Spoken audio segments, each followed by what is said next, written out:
Hello, good morning. आज आपण एका नवीन चॅप्टरला सुरुवात करणार आहोत आणि हा चॅप्टर आहे origin and evolution of life. आता ह्या चॅप्टरमध्ये आपल्याला पूर्ण चॅप्टर शिकायचा नाहीये, कारण ह्या वर्षी आपला जो 25% सिलेबस कमी झालेला आहे, त्यामुळे ह्या चॅप्टर मधले आपल्याला फक्त 2 पॉइंट पाहायचे. पहिला आहे modern synthetic theory of evolution आणि दुसरा आहे ह्यूमन इव्होल्यूशन. तर त्यापैकी हा ह्यूमन इव्होल्यूशन पॉइंट आज आपण पाहणार आहोत. त्यासाठी पहिल्यांदा आपल्याला पाहायचं आहे क्लासिफिकेशन ऑफ मॅमल्स. मागच्या वर्षी आपण प्राण्यांचं वर्गीकरण शिकलेलं आहे, त्यामध्ये आपण क्लास मॅमल्स पर्यंत पाहिलेला आहे. तर हा जो क्लास मॅमल्स म्हणजे सस्तन प्राणी आहेत, हे 3 सब क्लास मध्ये ह्यांचं डिव्हिजन झालेलं आहे. पहिला आहे मार्सुपियल्स म्हणजे pouched mammals. Second one monotremes means egg laying mammals and the third one eutherian mammals means actually true mammals known as a placental mammals. आता ह्यापैकी हे जे मोनोट्रीम्स आहेत म्हणजे एग लेइंग मॅमल्स आहेत, हे त्यातल्या त्यात जास्त प्रिमिटिव्ह मॅमल्स आहेत. आणि हे जे मॅमल्स आहेत ह्यांना कनेक्टिंग लिंक म्हटलं जातं रेप्टाइल्स आणि मॅमल्स मध्ये, कारण ह्यामधले जे काही आपल्याला कॅरेक्टर्स दिसतात हे काही रेप्टाइल सारखे आहेत तर काही मॅमल्स सारखे आहेत. त्यानंतर हा जो मार्सुपियल्स आहेत म्हणजे पाउच्ड मॅमल्स आहेत, ह्यामध्ये जी फिमेल असते त्या फिमेलला एक पाउच असतं आणि त्यांचा जे बेबी आहे किंवा यंग वन आहे हे त्या पाउच मध्ये वाढतं. म्हणजे त्याचा बर्थ झाल्यानंतर ते त्या पाउच मध्ये वाढतं, जसं आपण कांगारू किंवा कांगारू रॅट मध्ये पाहिलेलं आहे. तर तो जो वर्ग आहे त्याला म्हणतात मार्सुपियल्स. आणि ऍक्च्युली जे ट्रू मॅमल्स आहेत ते म्हणजे आहेत यूथेरियन मॅमल्स. ह्यांना प्लासेंटल मॅमल्स म्हणतात, कारण total development of a young one it is completed in the uterus of their mother. आता ह्या मार्सुपियल मध्ये पण प्लासेंटा असतो, पण हा प्लासेंटा हा थोड्या वेगळ्या प्रकारचा आहे. ह्याला म्हणतात योक सॅक प्लासेंटा. आणि ह्या ठिकाणी जो प्लासेंटा आहे हा कोरियोनिक प्लासेंटा आहे, म्हणजे हा ट्रू प्लासेंटा आहे. That is a connection between mother and the young one. आता हे जे यूथेरियन मॅमल्स आहेत ह्यांची जी ऑर्डर आहे ती म्हणजे प्रायमेट. ही प्रायमेट ऑर्डर 2 सब ऑर्डर मध्ये परत डिव्हाइड आहे. पहिली आहे प्रॉसिमी, ज्याचे एक्झाम्पल्स आहेत लेम्युर्स आणि टार्सियल. आणि दुसरी जी सब ऑर्डर आहे अँथ्रोपॉइडी, ह्यामध्ये येतात new world monkey, old world monkey आणि होमिनॉइडी. आता हे जे न्यू वर्ल्ड मंकी आहेत ह्यांचं जे महत्वाचं कॅरेक्टर आहे ते म्हणजे लॉंग नॉन प्रीहेन्साइल टेल. म्हणजे ह्यांची जी टेल आहे ही नॉन प्रीहेन्साइल आहे. प्रीहेन्साइल म्हणजे काय? जी टेल त्यांच्या टिपला ही राऊंड होऊ शकते, ज्याच्या मदतीने हे जे प्राणी आहेत किंवा हे जे मंकी आहेत हे झाडांवर राहू शकतात. म्हणजे त्या टेलच्या हेल्पनी ते ब्रांचेसला गुंडाळून घेऊन बॅलन्स करू शकतात.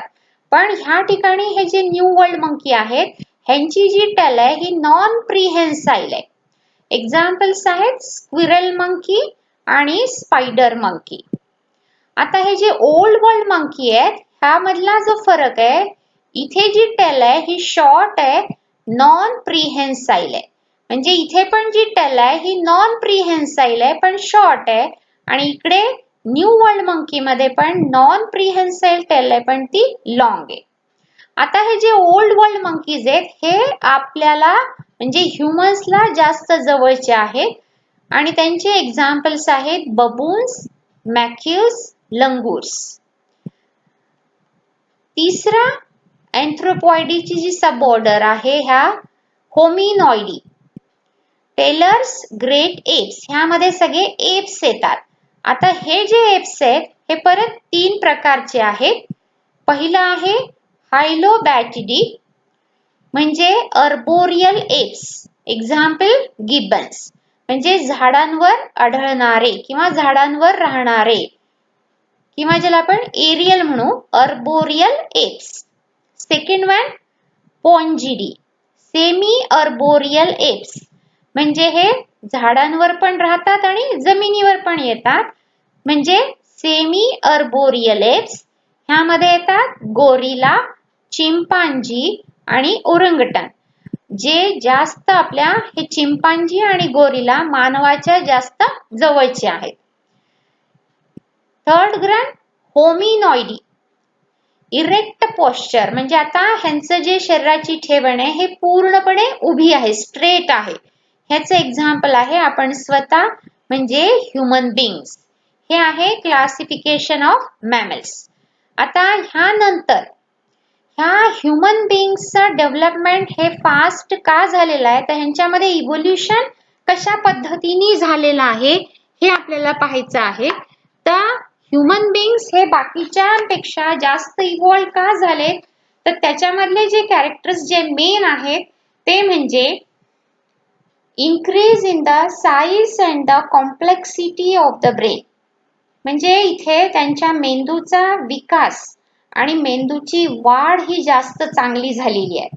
त्यानंतर इन्हान्स्ड इंटेलिजन्स, त्यांची बुद्धिमत्ता वाढलेली आहे. Increase in a cranial capacity, humans मध्ये आपल्याला क्रॅनियल कॅपॅसिटी ही हायेस्ट दिसून येते बाकीच्यांपेक्षा. त्यानंतर बायपेडल लोकोमोशन, हे 4 पायांवरनं 2 पायांवर चालायला त्यांनी सुरुवात केलेली आहे. Then the next character is the opposable thumb. आपण हे मागच्या वर्षी शिकलेलं आहे इव्होल्युशन मध्ये, की आपल्या हाताचा जो अंगठा आहे हा बाकीच्या बोटांपेक्षा बाजूला गेलेला आहे. त्यामुळे आपल्याला कुठलीही गोष्ट पकडण्यासाठी किंवा आर्टसाठी हा अंगठा हेल्प करतो. त्यानंतर इरेक्ट पोश्चर, आपली जी शरीराची ठेवण आहे ही पूर्णपणे स्ट्रेट आहे. त्यानंतर shortening of the forelimbs and lengthening of the hind limbs. मानवामध्ये त्याचे पुढचे जे पाय आहेत हे लहान झाले, म्हणजेच त्याला आता आपण हात असं म्हणतो, आणि पायाची लांबी ही वाढलेली आहे. डेव्हलपमेंट ऑफ चीन, हनुवटीचा इथे वाढ झालेली आहे. Broadening of the pelvic girdle, development of the lumbar curvature. म्हणजे आपण मागच्या वर्षी परत हे स्केलेटन मध्ये शिकलेलं आहे. लुंबर कर्वेचर झाल्यामुळे आपला जो स्पायनल कॉर्ड आहे किंवा आपला जो वर्टिब्रल कॉलम आहे हा स्लाइटली एस शेप झालेला आहे. त्यामुळे आपल्याला इरेक्ट म्हणजे स्ट्रेट उभं राहता येतं, म्हणून आपण बायपेडल लोकोमोशन करू शकतो. त्यानंतर मानवामध्ये हळूहळू सोशल अँड कल्चरल डेव्हलपमेंट निर्माण झालेले आहेत, ज्याच्यामध्ये आर्टिक्युलेशन ऑफ स्पीच और the art and development of the stools etcetera हे गुण आपल्याला दिसून आलेले आहेत. तर आता हे जे ह्युमन बीइंग्स आहेत ह्यांचं इव्होल्युशन कसं झालेलं आहे हे आता आपल्याला ह्या नेक्स्ट चार्ट मधनं पाहायचं आहे. हे चार्ट आपल्या पुस्तकामध्ये आहेत, तुम्ही तिथे पण ते पाहू शकता. ह्युमन इव्होल्युशन, आता कशा पद्धतीने ह्युमनचं इव्होल्युशन झालेलं आहे त्यासाठी हे हेड्स दिलेले आहेत, ज्यावरनं आपल्याला हे कुठल्या कुठल्या पद्धतीने इव्हॉल्व होत गेलेले आहेत ह्याची माहिती कळते. तर आता हे पाहत असताना मोस्टली ह्या भागावर आपल्याला शॉर्ट क्वेश्चन्स परीक्षेमध्ये विचारले जातात. तर आता ह्यामध्ये आपल्याला कोणापासून कोण तयार झालं हे लक्षात ठेवायचंय. तर पहिला जो आहे हेड किंवा ह्युमन इव्होल्युशन मधला जो पहिला वर्ग आहे तो आहे ड्रायोप्थिकस. ड्रायोप्थिकस पासून रॅमॅप्थिकस तयार झाले. रॅमॅप्थिकस नंतर ऑस्ट्रालियोप्थिकस तयार झाले. नंतर होमो हॅबिलिस, मग होमो इरेक्टस, मग Neanderthal man and lastly Homo sapiens. आता दुसरा जे आपल्याला ह्याच्यातला कॅटेगरी मधला पाहायचं आहे अपीयरन्स, म्हणजे हे प्रत्येक जण दिसायला कसे होते, त्यांचं अपीयरन्स कसं होतं. तर हे जे ड्रायोप्थिकस आता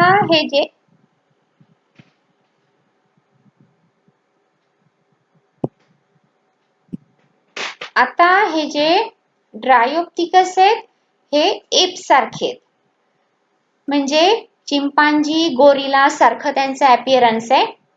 पण हे रॅमॅप्थिकस हे जास्त प्रमाणामध्ये मॅन लाईक म्हणजे ह्युमन सारखे आहेत. ऑस्ट्रेलियोप्थिकसला म्हटलं जातं connecting link between ape and man, आणि बऱ्याच वेळेला हा प्रश्न परीक्षेत विचारला जातो. What is the connecting link between ape and man? That is the Australopithecus. Then Homo habilis ह्यांना निकनेम जे आहे हँडीमॅन. आता ह्यांना हँडीमॅन का म्हणतात? तर ह्या लोकांपासनं म्हणजे होमो हॅबिलिस सुरुवातीला हातांचा वापर करून ते शस्त्र किंवा हत्यार तयार करू लागले, म्हणून ह्यांना म्हटलं जातं हँडीमॅन. त्यानंतर होमो इरेक्टस जे आहेत हे एप मॅन म्हणून ओळखले जातात. निंदरथल मॅन आर ॲडव्हान्स्ड प्रीहिस्टॉरिक मॅन, म्हणजे थोडक्यात हे आदी मानव आहेत. आणि होमो सेपियन्स मध्ये जे आता आपण मॉडर्न मॅन म्हणजे आत्ताचे जे आपले मानव आहेत, ह्युमन बीइंग्स आहेत, ते ह्या होमो सेपियन्स मध्ये येतात. आता नेक्स्ट हेड जो आहे साइट ऑफ फॉसिल रेकॉर्ड, म्हणजे कुठल्या ठिकाणाहून ह्या सगळ्यांचे फॉसिल्स काही प्रमाणामध्ये, फॉसिल्स म्हणजे काय, त्यांचे जे स्केलेटन आहेत किंवा त्यांचे जे हाडं आहेत काही प्रमाणामध्ये कुठे कुठे मिळाले. Dryopithecus discovered from Lake Victoria of Africa, Haritalyangar, Himachal Pradesh. Rhamapithecus fossils are discovered or recorded from the Shivalik hills in India and even in Kenya. Australopithecus dung in South Africa, Ethiopia, Tanzania. Homo habilis Olduvia Gorge, Tanzania in Africa. Homo erectus Java and Peking.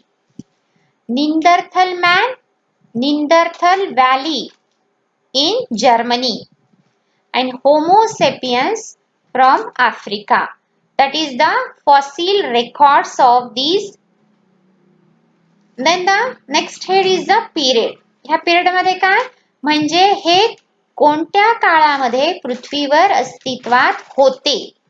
ड्रायोप्थिकस Miocene epoch 20-25 MYA means million years ago, म्हणजे जवळपास 20 ते 25 million वर्षांपूर्वी ड्रायोप्थिकस पृथ्वीवर अस्तित्वात होते. रॅमॅप्थिकस ह्याच्या नंतरचा काळ म्हणजे जवळपास 14 to 12 million years ago, that is the early Pliocene epoch. Australopithecus late ह्यांच्यापेक्षा थोडस पुढचा भाग म्हणजे लेट पायलोसियन और early Pleistocene epoch, about 4 to 1.8 million years ago. Then Homo habilis late Paleocene or early Pleistocene 2.5 to 1.4 million years ago. Homo erectus middle of Pleistocene epoch 1.5 million years ago. Neanderthal man late Pleistocene epoch, that is 1,40,000 years ago, म्हणजे एकदम हे अलीकडचे आहेत. आता पहा हा जो भाग आहे हे इपोक किंवा पिरियड किंवा इरा हा जो भाग आहे हा जिओलॉजिकल टाइम स्केल मध्ये आहे, पुस्तकामध्ये आहे, पण ह्या वर्षी आपल्याला हा अभ्यासाला नाहीये त्यामुळे हा एक्सप्लेन केलेला नाही. फक्त इथे हे एवढंच लक्षात ठेवा की सगळ्यात आधी म्हणजे सुरुवातीला ड्रायोप्थिकस एकदम पूर्वज 20 ते 25 मिलियन इयर्स एगो, आणि आता हे जवळजवळ निंदरथल मॅन 1 लाख ते 40,000 वर्षांपूर्वी, म्हणजे हे एकदम अलीकडचे आहेत. स्केलेटल फीचर्स मध्ये पहा, आता हे जे ऑस्ट्रेलियोप्थिकस आहेत यांचे स्केलेटन मध्ये आपल्याला काय दिसतात?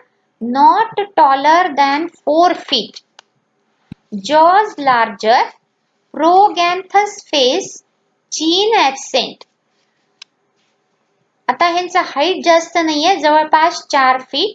ह्यांचे जॉज हे मोठे मोठे आहेत आणि प्रोगॅन्थस फेस म्हणजे खालचा जो जॉ आहे, लोअर जॉ, हा प्रोट्रुडेड असतो, म्हणजे हा पुढे आलेला असतो, त्यामुळे तोंडाचा भाग हा पुढे आल्यासारखा दिसतो. चीन ऍब्सेंट म्हणजे ह्यामध्ये आपल्याला हनुवटी दिसत नाही. लुंबर कर्वेचर प्रेझेंट, जे आपण मागच्या मध्ये पाहिले त्या पद्धतीने कॅरेक्टर आता तुम्हाला जे सांगितले ह्यूमन्स मध्ये लुंबर कर्वेचर प्रेझेंट झाल्यामुळे त्यांचं इरेक्ट पोस्चर तयार झालेलं आहे, म्हणून ते बायपेडल लोकोमोशन करू शकतात. आता हे जे होमो हॅबिलिस आहे ह्यांचं जे स्केलेटल फीचर आहे, lower jaw, lightly built, dentition more like modern man and smaller molars.